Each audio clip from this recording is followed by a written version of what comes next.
Welcome back to the Atlantic Construction Podcast. We'd like to thank our current sponsors, FCA Surety, Cook Insurance, and Luminous Labs.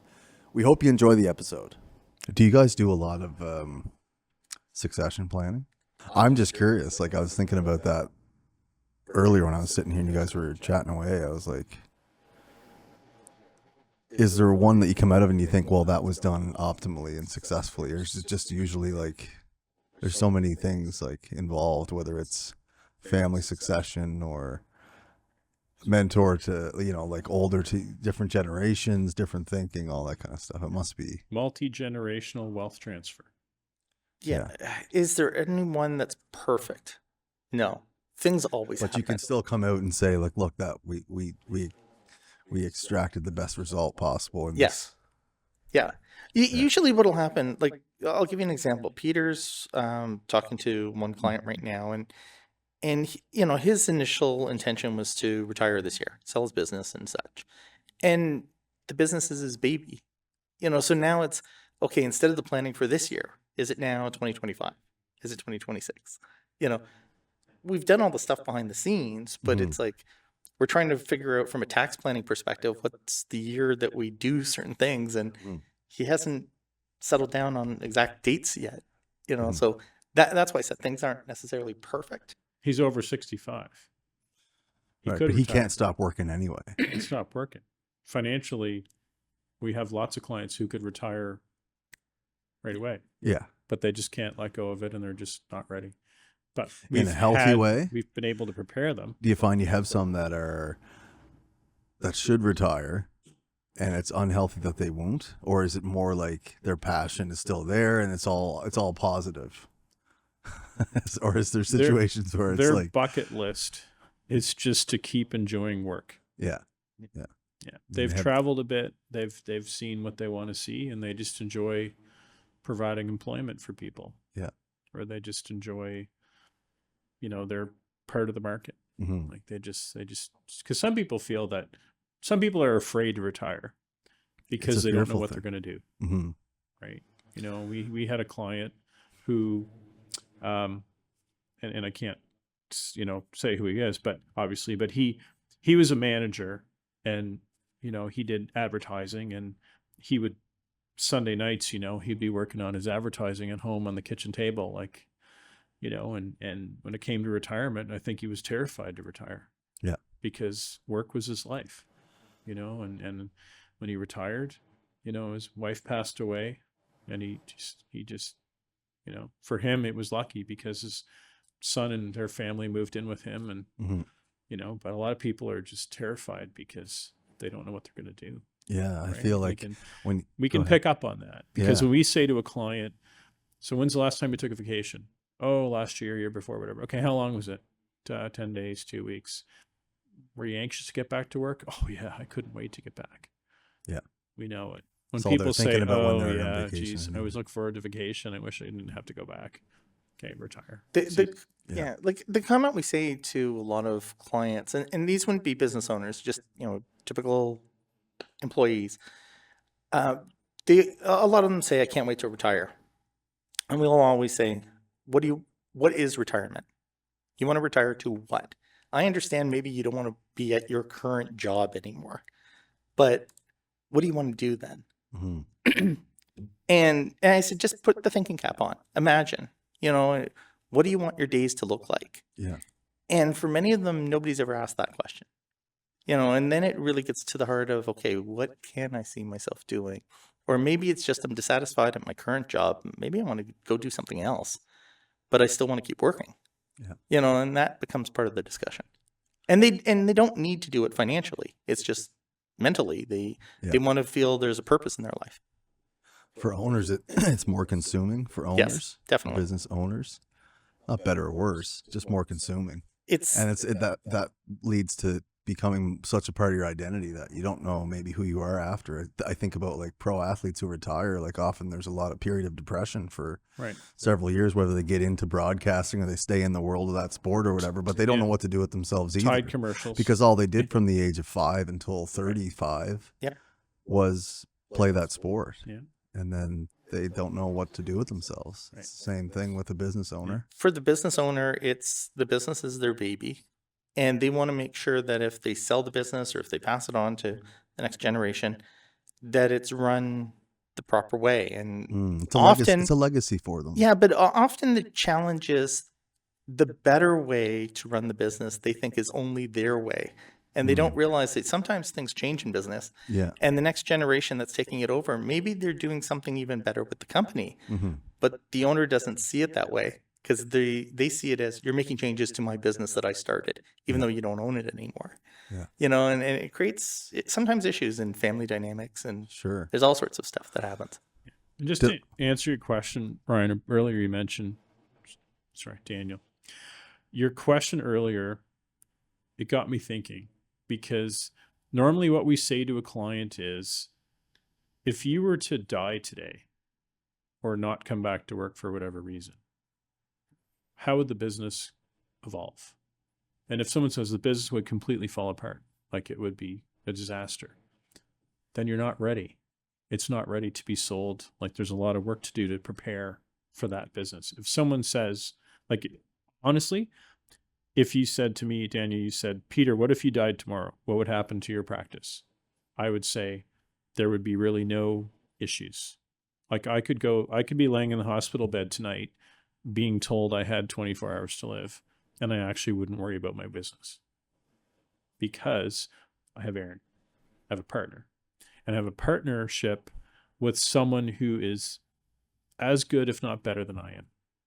So Aaron would take over the practice completely, and then he would add other staff and pick up areas as needed. Like he'd be flat out busy 24 hours, but then he'd replace me. Right? So my business is ready to be sold. The tax situation, my accountant has that all organized, and the lawyer and the family trust, like everything would flow perfectly. And in other words, I have no changes to make in the next 10 years. I don't think there'd be anything that will change moving forward. So I'm prepared to sell, meaning I'm prepared if I were to die, then, because what happens is a business owner will say to us, oh yeah, no, I go on vacation for 2 or 3 months and I come back and there's changes and improvements and everything's great. Like the more they flush me out the door, the more the business does, because the management team, they make changes when I'm not there and they iron them out. And when I come back, things are working better than before. Yeah. So those are the businesses that are worth a lot of money. And those are the business owners that are most comfortable with where they are. Does that make a lot of sense? Of course. Yeah. It makes absolute sense. So business owners who worry and stress about not being able to get to work, or there's a storm, or there's COVID, or, It's because it's not functioning properly. Right. And I look back at our practice, and when we had COVID came, well, first of all, we digitalized our practice. We had it completed by April or May of 2019. So it was no longer paper-based. We were the only practice in Atlantic Canada to have done that. When COVID came, told my boss, I said, yeah, we're moving home probably Friday. Everyone's going to take their laptops home, and away we go. We've got one desktop to take home. We're good. Easy transition for us. Didn't affect us really, because we were portable and ready. Other people were trying to find moving companies to get their filing cabinets brought home.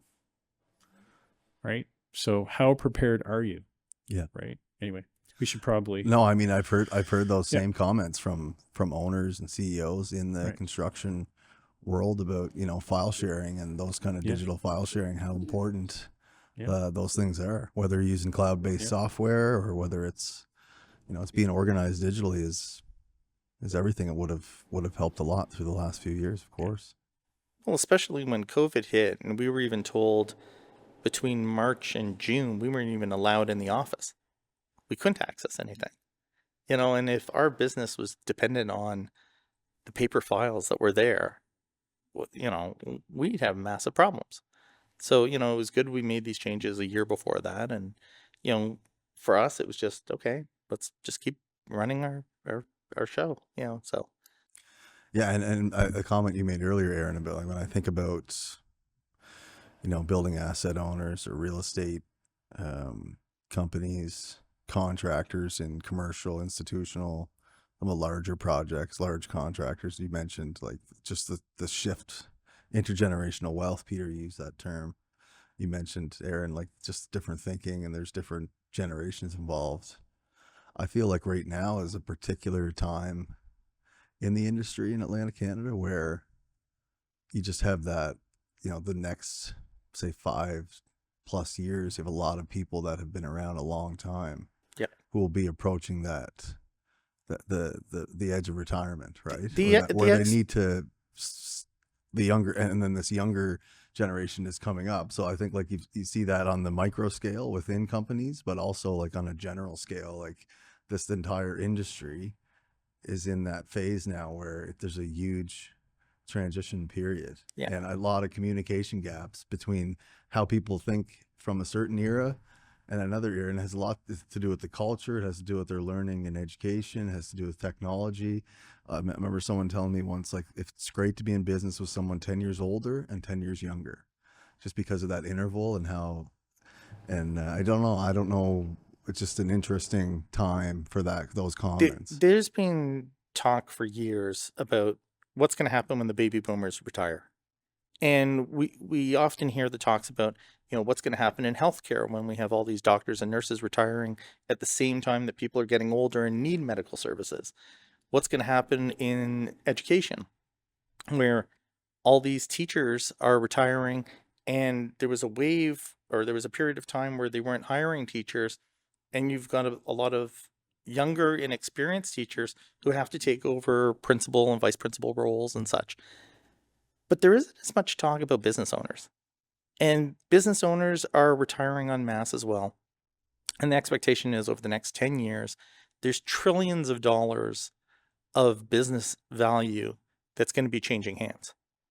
More than 50% of business owners will change hands in the next 10 years.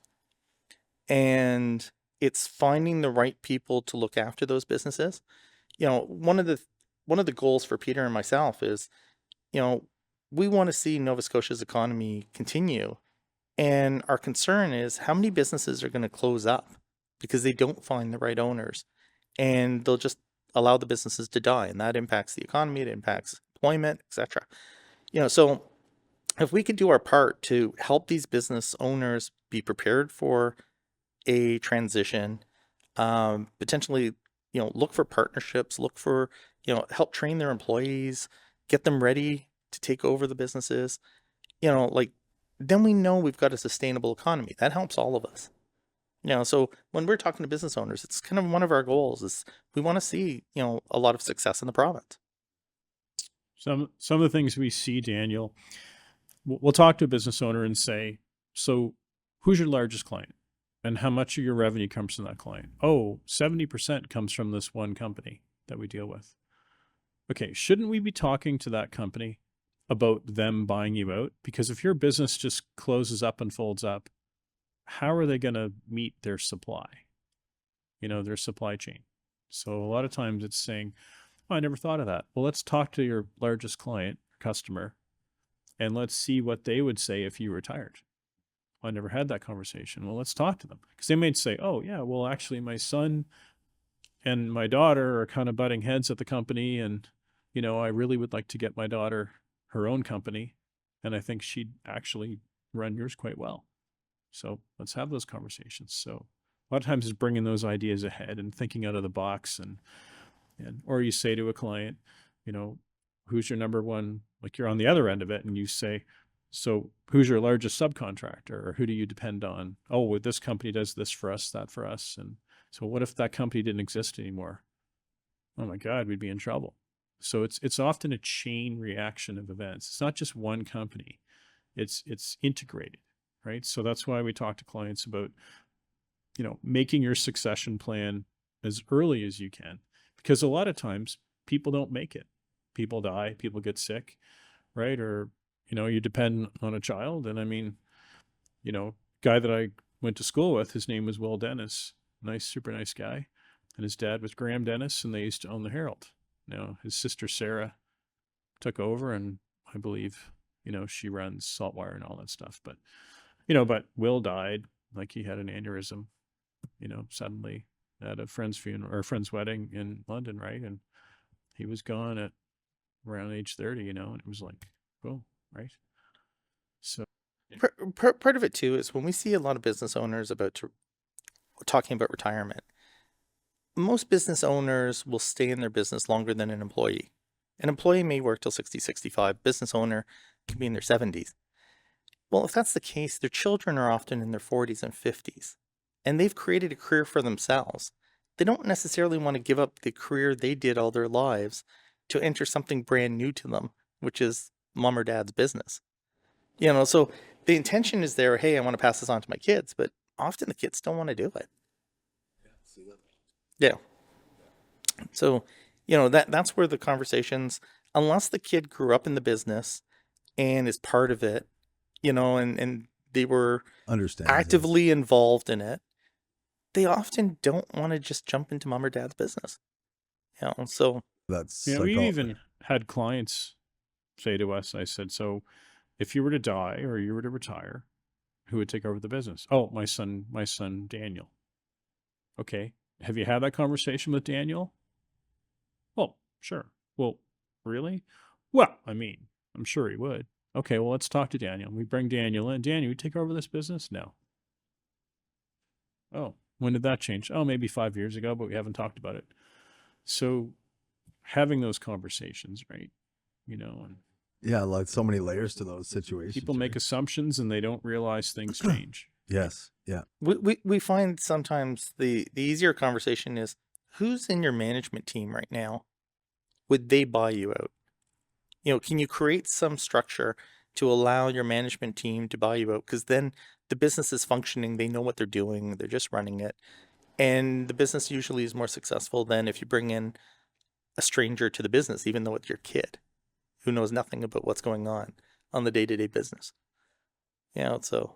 And like your comment earlier, Peter, about like, my business, and, there's so many programs out there that people follow, like it's their Bible, like Traction or whatever else. I mean, there's many other models, but it's to have the business operate, and you as an owner can be sort of outside this living organism, but you're outside of it, right? You're able to look at it with a 10-story view, and you're able to make decisions, and you're able to circulate it and have relationships with management and people.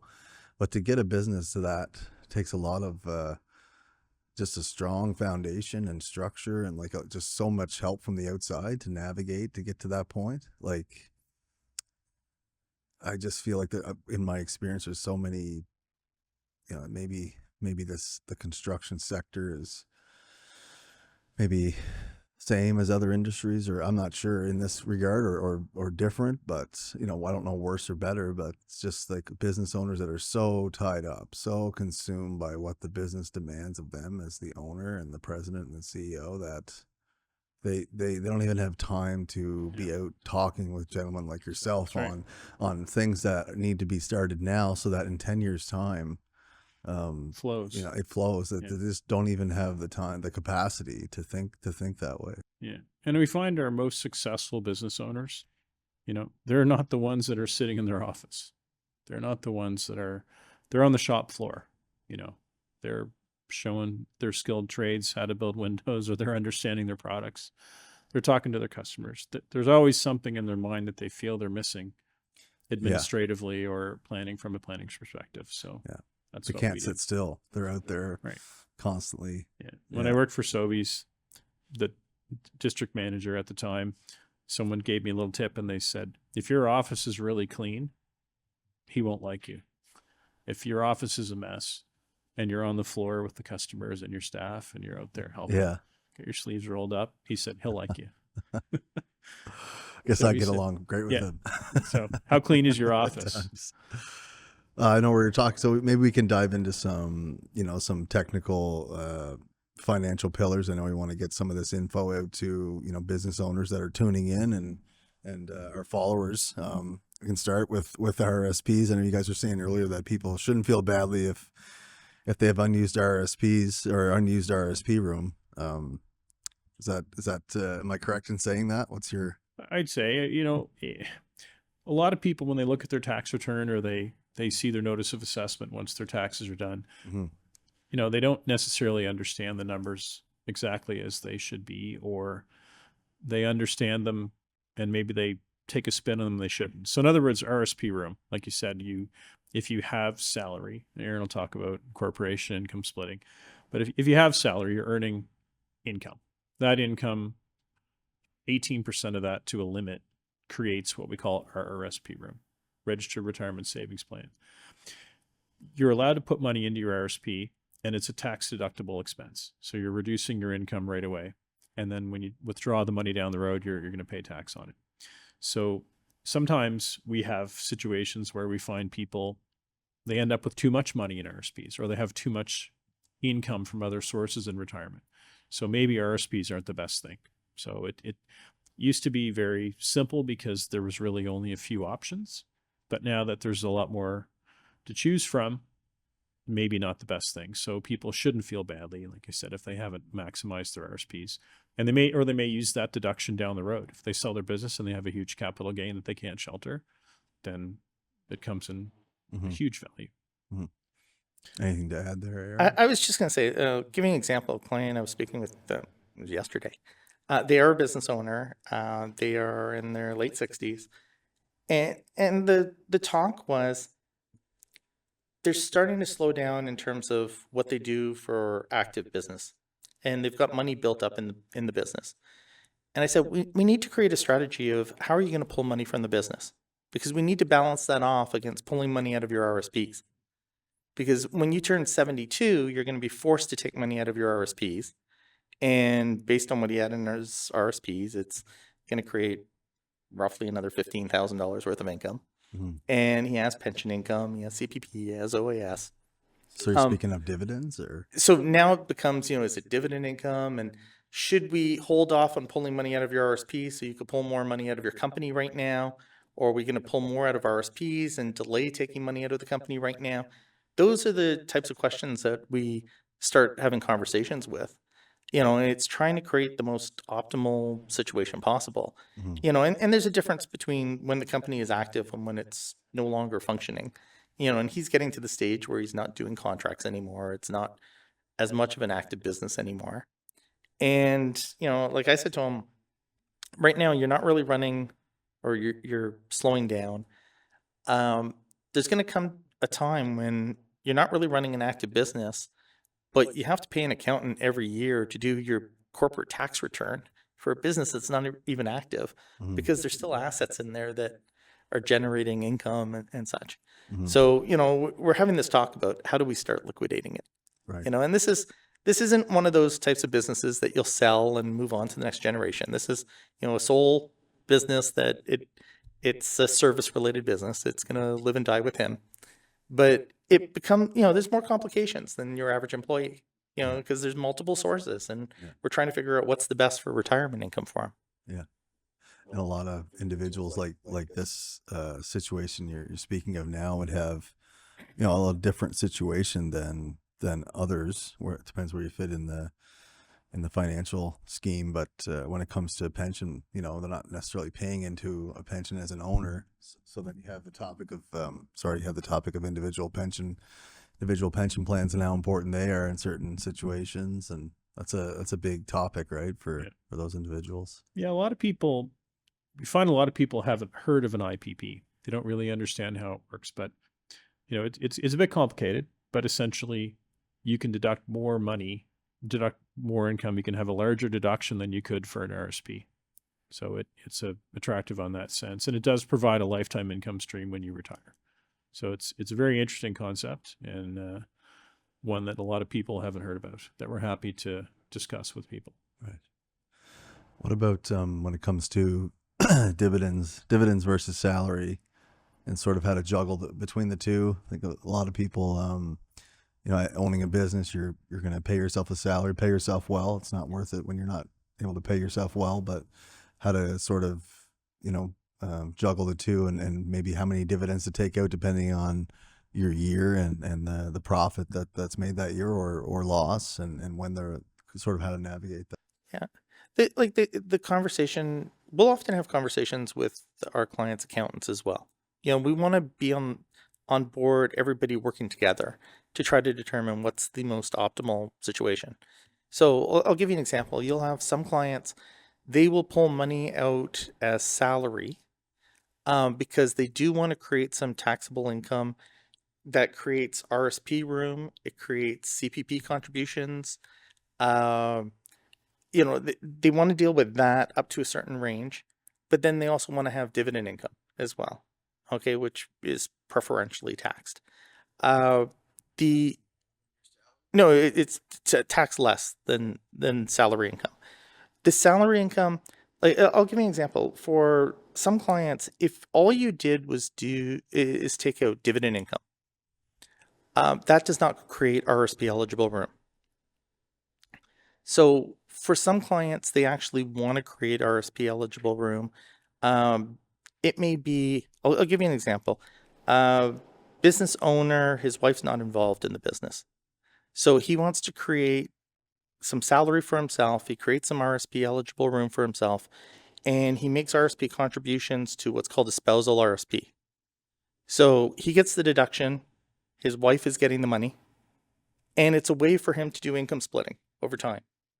So, we'll create a whole bunch of different strategies depending on what the situation is of that business and what makes the most sense. Mm-hmm.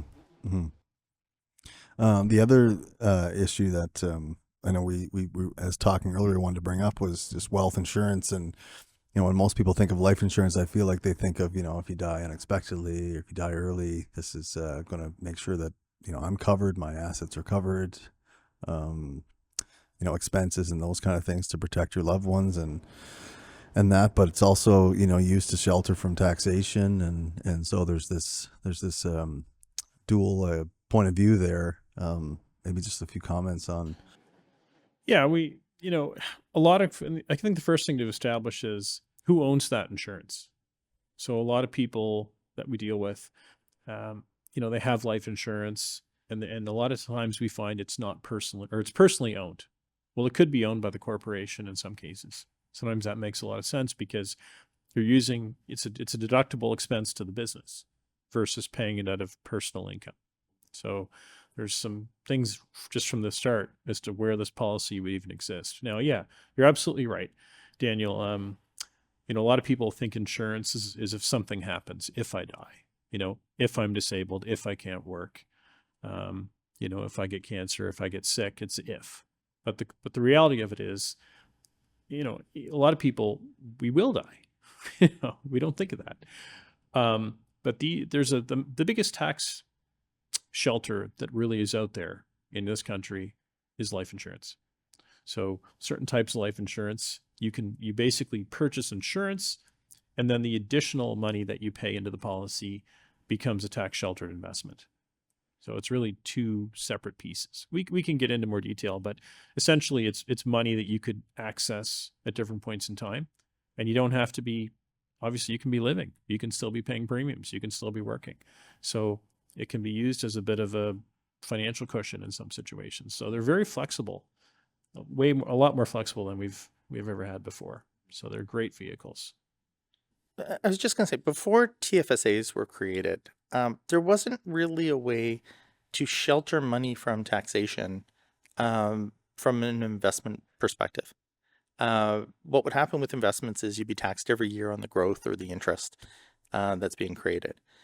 Using what we'll call wealth insurance, so it's having insurance that has an investment component in it. The money that's invested is actually sheltered until you eventually take it out. And even then, if it's paid as a death benefit, it may never be taxed.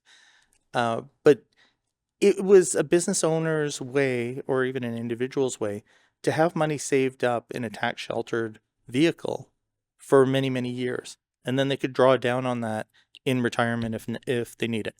Like a TFSA should be called a tax-free investment account. Correct. Yeah, we're gonna take that from you. I like that. Yeah. Yeah, TFSA, and that's a big one. TFSAs are, arguably probably the best thing we've ever seen in our country as far as tax saving. A lot of people, just like you said, they feel they're savings accounts, but the informed investor may own stocks or management products. Most things they can own in an RSP are also qualified to be held in a TFSA. So some of our clients will say, yes, I've got an inheritance. Say you get, 500 shares of Royal Bank, and what do I do with this? Well, did you know you can put that in a TFSA? Oh, wow. Well, then you'll never pay tax on the gains as those share prices rise, assuming they do. And all the dividends, all the income or interest, all those things, non-taxable. Now, when you take that money out or you die or it's withdrawn at any point in time, it's a completely tax-free. And the neat part about it is if you leave a beneficiary, then it doesn't enter your estate. So it's private. So some of our clients will say, one of our children, she was so responsible, she never asked us for any money. And, we gave the boys money all the way along, and we want to do something special for her, but we'd hate to see the estate give her a higher percentage. Like, we want the kids to think they're all being treated equally with this work. And yes, you can leave part or all of your TFSA to one of your children. It's private. None of the other children know that happened. So it's a way to simply balance an estate. So these right. TFSAs are big part of estate. The tools are endless. Yeah. What we find is, even though TFSAs have been here for more than 10 years, there's a real lack of education of how they can be used. And it's one of the things Peter and I focus on is trying to assist clients so they understand the benefits of a TFSA and how it could properly be used. A client I spoke to last week has 2 TFSAs, one at a bank, one with us, and said the comment to me, Aaron, the one at the bank made them like $35 last year. And the accounts rate, and ours did, $1,000. And I said, well, what's it invested in? And his comment was a TFSA. And he couldn't understand, well, why did ours grow so much and theirs didn't? And I said, what class or what part of the market was in? So the description becomes, often what I use is just this analogy. I said, think of the TFSA as just a box. Inside the box, you could put many different things. Often the default is cash. And as you know, banks don't like to pay a lot on cash deposits. Think of your checking account or savings account. That's what you're probably in at the bank, is just cash. That's why you're not earning anything. What we've done is we've looked at other investments, whether it's mutual funds, stocks, bonds, other things that have more growth potential. Last year was a decent year in the markets. You did far better than what cash was paying. So they didn't understand just the differences between what's available at each institution, and then the comeback question was, well, why didn't the bank ever tell me this?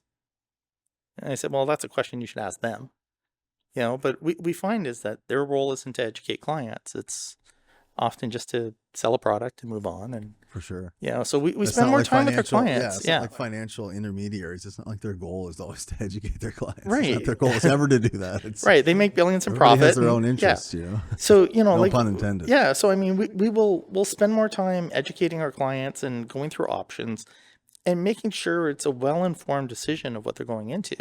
So they actually understand what the long-term benefits of a TFSA could be or any other investment vehicle.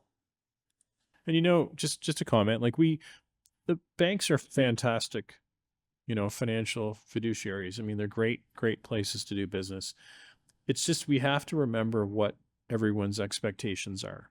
So I say to some people, I said, no, we want to talk to your accountant. We want to meet your accountant, and we're not in competition with your accountant. We're on the tax planning side.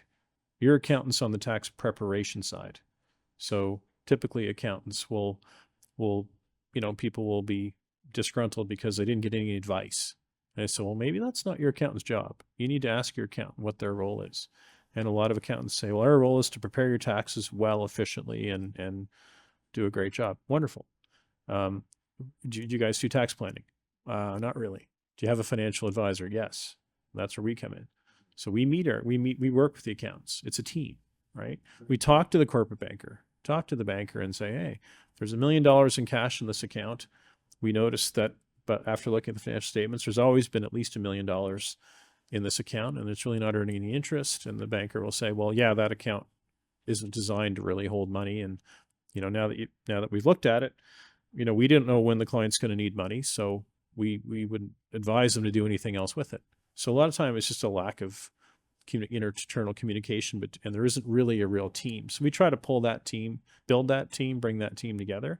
And often at times it doesn't even involve, the idea banging around doesn't necessarily involve the client. We all get together and have our conversations. We go back to the client and say, look, there's two options on the table. I've talked to the bank or commercial banker. We've talked to, your lawyer, your accountant, and this is what we all agree on, that you want to do option 1 or 2. So it's that synergy that we find is missing in a lot of cases. Yeah. So, yeah, it's interesting. You make that point. Like, what is your accountant's job? What's the expectation, what of their role? I think a lot of entrepreneurs with that entrepreneurial spirit, or, they started their own thing. They might have a preconceived notion of, hey, what's my accountant doing? But that's different from a financial planner. It's yet different from a lawyer. It's yet different from a person keeping your books, or on that scale of credit and debits and just keeping track of billing and all that sort of thing. And everybody grows too. Yeah. And people grow and they specialize. And so it's good to have that update, to bring people together and say, has anybody changed roles? Is anybody, are you doing something different, or can you bring more to the table? And so we find that of great value when those conversations happen. And I mean, Aaron, you made the comment earlier about how, people aren't as well educated about these things as they should. It made me think of I think that I have the term correct. It's Murphy's Law, but not that Murphy's Law, where what the worst thing that can happen will happen. But just every 14 months, in the tech world, something that comes out to the market is kind of like it's old news, and now it's obsolete. But even financial engineering and some of the topics that you're discussing here, I mean, it's constantly changing. And I think a lot of people who are in an ownership role, whether it's big, where you have a board to answer to, a corporate environment, or whether it's, say a smaller business that you have your CFO and your managers, operations managers and things, like it's almost like financially a lot of us, and I'm speaking on behalf of men, of course, but, we feel like financially we're failing. Even if we're losing money as a business, but even if we're making money, like, are we doing I'm not our sure best? exactly what I should be doing, and should I know all that? And can I know all that? Can I stay on top of it all? Because I'm here, trying to make a vision come to life, and I'm not supposed to know all this stuff. I need help. I'm going to go off of your comments here. We never try to make a client feel bad because they didn't know this information. We wouldn't expect them to. No, I'm not saying you do, but a lot of people have that underlying. Exactly. But the comment I will say to a business owner, let's say you have a home builder, for example. If I'm talking to him, I'm not going to say I know everything about home building. That's your expertise. I wouldn't expect you to know everything about financial planning. Yeah, this is the point I'm trying to make, though. So, I think a lot of owners, whether or not they specialize in home building, or it's an architecture firm, or it's a GC, like it doesn't, there's this feeling that sometimes that I'm supposed to know everything about finances. Yeah, we try. Yeah, we say that exactly. Between Peter and myself, we have over 50 years of experience in this field. And we're constantly taking courses and being updated on changes in tax law and investments and everything. How could you keep up with that if that's not your role? Your role is building houses. So don't ever fear, or don't ever feel that you don't know something. This is why we're the sounding board. It'd be the same thing as you don't know everything about medicine. That's why you go to your doctor. But I'm bringing it up because I know I felt that way, and maybe I'm wrong. Maybe my intuition is wrong, and most people don't feel this. But I feel like it's a question that would be on a lot of people's minds listening in. It's more on the simple level of like just not being able to ask for help when it comes to things like your finances, which men are so evidently and often judged by, right? Yes. Like here. How are your finances? Are they in order? Yeah. Are you doing, so it's a harder thing to ask for help about. I'll say one of the things that I've seen as a change over the last, especially 5 years, we're starting to see some specialization within the financial services industry. And we see, for example, there are many women financial planners who are targeting women as clients. And the reason for it is because other women say that they feel embarrassed, ashamed, whatever, that if they're talking to a male financial planner, is he going to talk down to them? and they want to create an atmosphere where it's comfortable. We're trying to do the same. We're trying to say, even like, we know men can be incredibly stubborn, and we know there's this feeling of failure, as you mentioned, of not knowing. And we try to break down those barriers to say, listen, we're here as partners. Think of us like your accountant. Think of us like your doctor. We're a sounding board for you. You don't have to know everything. Okay, we'll find out the answers. Think of us as part of your management team. We're going to find the answers for you.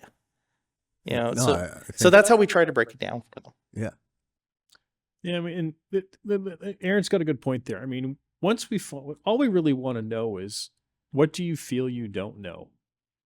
Because what's the unknown? What are you afraid of, or what would you feel more confident that you knew more about?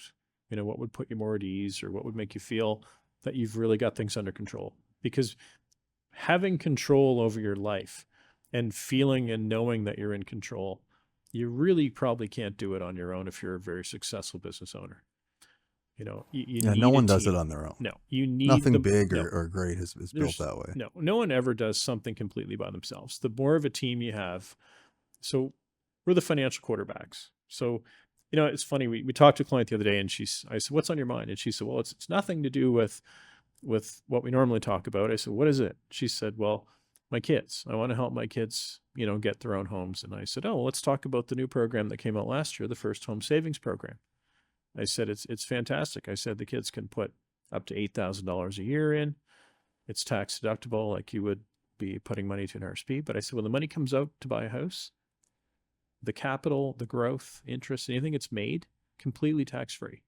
I mean, this is revolutionary. TFSAs have their place. But these new savings plans are phenomenal. And this is something that just came out last year. Yeah, it just came out last year. And that's national, provincial? Revenue Canada. Yeah, it's fantastic. And it's an amazing program. The limit's $40,000, $8,000 per year, 5 years it would take you to max out. The other one that we came up with, another client, another professional woman that we work with, she said, I want to do something for my grandkids. And I just said, well, tell me more about your grandkids. We just found out that one of them is on the spectrum for autism. So in his case, we had, the spouse apply for disability tax credit. And then we said, now you can have an RDSP. And here's a program where the government's giving thousands of dollars a year of free money. So a lot of times it's just asking questions. And what does that stand for? Registered Disability Savings Program. So, you don't see that grandchild is disabled, or you don't see that child is, but if they do have a disability and the federal government recognizes it, then that opens a whole bunch of other doors. So the more we know about people, they shouldn't expect to know things. They should expect to tell us things and ask questions and tell us their situation. And the expectation would be for us to come forward with the solutions and the ideas to handle those situations. I'll give you another example, and this is why when I said things change rapidly. Last December, there was an announcement for a new Canada dental plan. So federal government will pay for your dental care, and you could start applying this year for starting with seniors, and then the general public that's under age 65 will be allowed to start applying in 2025. There hasn't been a lot of news about it. People don't know the details. I had a discussion with a client a little while ago about it, and it's for households with income less than 90,000 will have part or all of their dental expenses paid for under the program. But there's tiers. It's there's a copay if you earn between 80 and 90,000. There's another copay if it's between 70 and 80,000. So, like I said, this is just announced in December. It's not well known. Now it becomes a tax issue for Peter and myself to say, as we're talking with clients, do we want to make sure that their income stays below that 90,000 threshold so they still qualify for part of this dental program? Is that important to them? Does it, is it even an impact? Does it matter to them? So things change rapidly. And what we have to keep abreast of it. Yeah. What blew me away about that one, Aaron, was until you told me, I would have assumed that would have been based on the current year income. Yeah. And the first applications are based on the 2022 income. 2022. I mean, and we're 2024. Really. The other one that came up too, and it's a little surprise for some people, and we reached out to clients. We do a lot of work with trusts. So, but a lot of people think a trust has to be formally set up and it has to be complicated. But we have situations where a client will say, well, yeah, I want to get my son or my daughter into a house. I think they don't have a lot of income, so I'll give them a head start on that, especially with the housing prices now. But I want to be a joint owner of that house because, I'm going to put up the capital to get them in there. Well, that's effectively a trust. As simple as something as a client will say, I'll say, oh, how's your mom? Are you helping her? Oh, actually, yes, mom and I'm helping her pay her bills now. I said, oh, did you become a joint owner in her bank account? Oh, yes, the bank recommended I do that. I said, do you know you're in a trust? You're now in a trust relationship. CRA just a few weeks ago, said that you have to report any trust ownership on your tax return for 2023. This is in March, April of 2024. And that was never something that was it wasn't in the news, barely heard about it. But we hear about these things, we're watching. Now, Revenue Canada did say, okay, we're going to set this aside for a year. And, but again, this is what we do, is we bring these things to people's attentions. Yeah, no, it's for sure. Even just thinking about people listening in, when it comes to finances too. And of course, on your side, I think you guys have helped so many people personally here locally in the province of Nova Scotia, so many businesses, big or small. A lot of times you're dealing with certain aspects of financial advisory when it comes to businesses that are 20 million plus or in that range, but then lots of startups. I know for a fact you guys help just about anybody who comes your way as much as you can. But, for people listening in, mostly obviously with our audience from the building sector, but that doesn't narrow it down very much, does it? It incorporates a lot of different people from a lot of different backgrounds on the business end, right? So what I hope that people, when they, hear just, little snippets and some of these nuggets of knowledge will reach out. But, for you gentlemen, who's the ideal, would you say, client that you're able to bring the most value to, right? Or is there one? It's not like you can narrow it down a whole lot. Or I think everybody needs some degree of advice. So oftentimes we'll say to people, I think we understand your situation. I think you're best served by your banker, because maybe it's a lending situation or a debt consolidation or restructuring or something of that nature. We may say to someone, your first stop is an accountant. And here's 4 accountants that our clients have been satisfied with over the years. Talk to one of them. They're the ones that are going to solve this problem for you. So we have the contacts of just people and lawyers, accountants, and we even have about 26 of them in our head office that we can talk to for, fairly straightforward questions.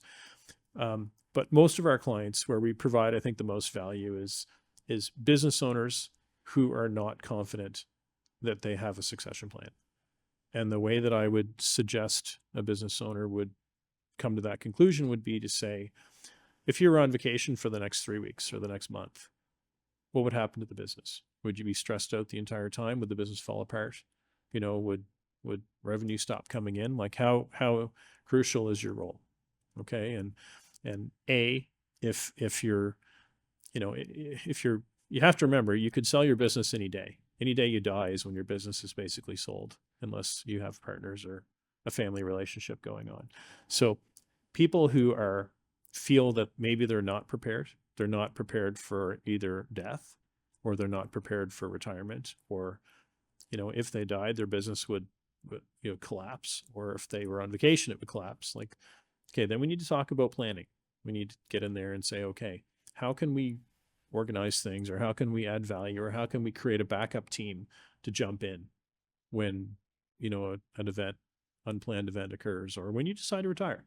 And a lot of times people will, they'll say, gee, I've got a health concern, a health issue, and they see a doctor and a specialist, and that someone says, you've got cancer, and then you realize, hey, maybe this is my calling to retire.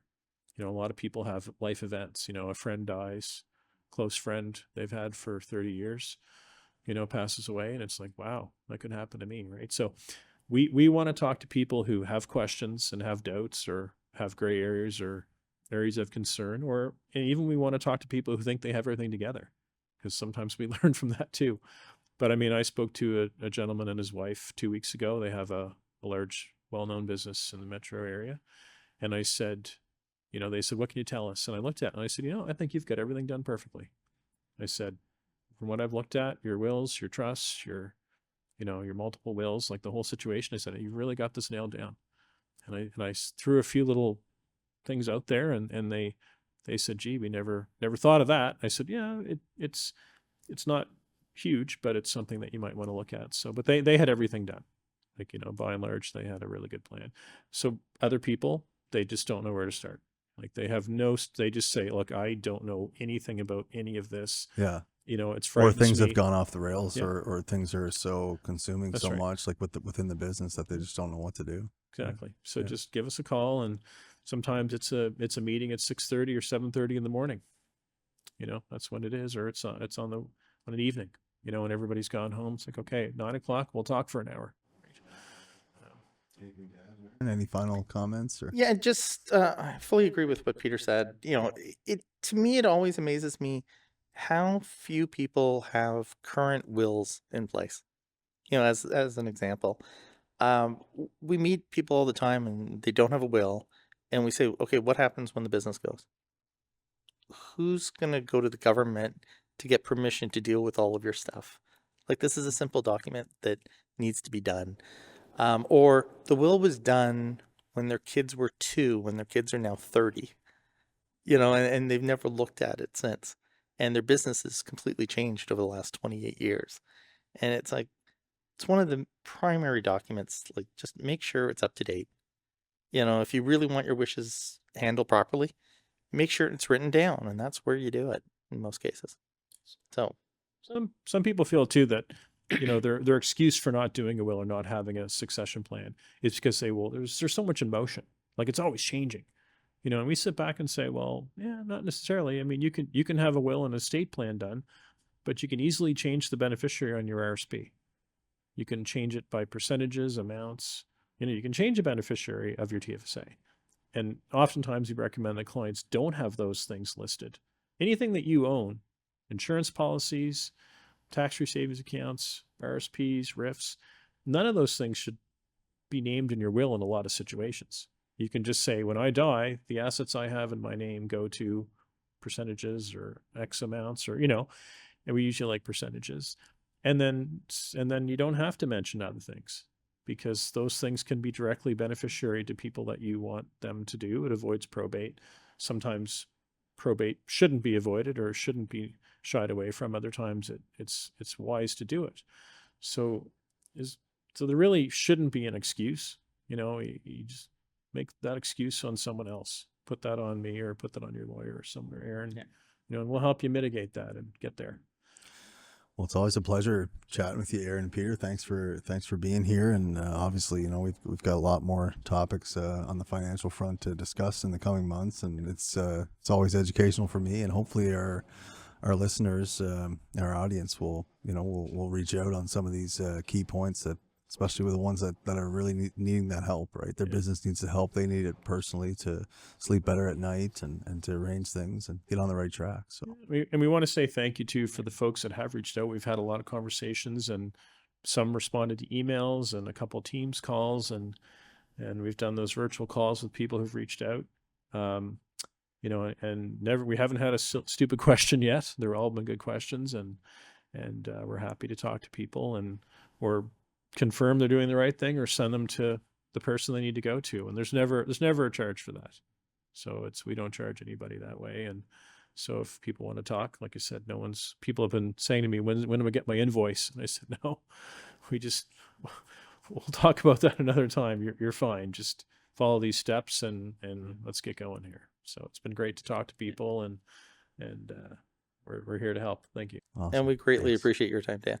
Hey, always an honor to talk to you guys. Thanks. Cheers. Cheers.